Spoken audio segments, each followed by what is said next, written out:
Welcome to day 633 of the video 72-day speaking challenge.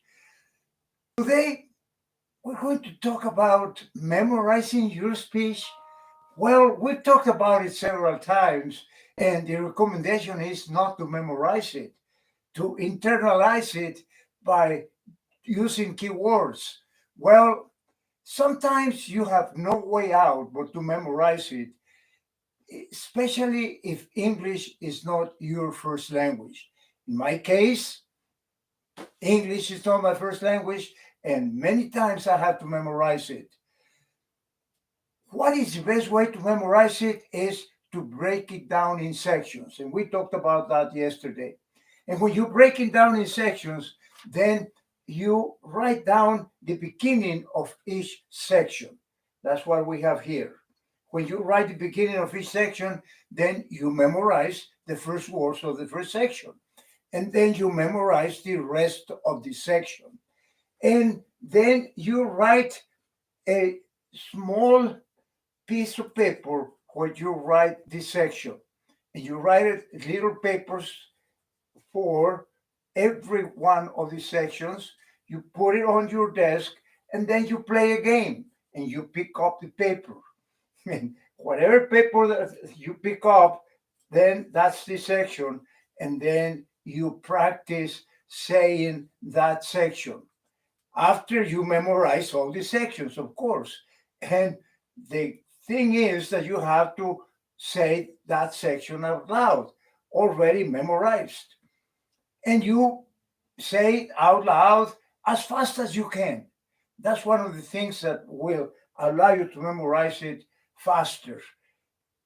And once you feel ready, then record it.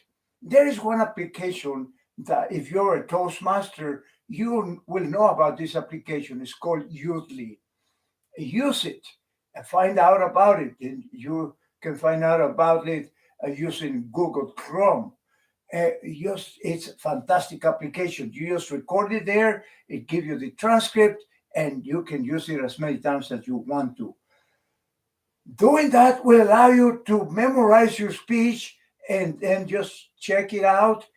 And one of the things that, of course, you need to do when you're writing your speech, use stories.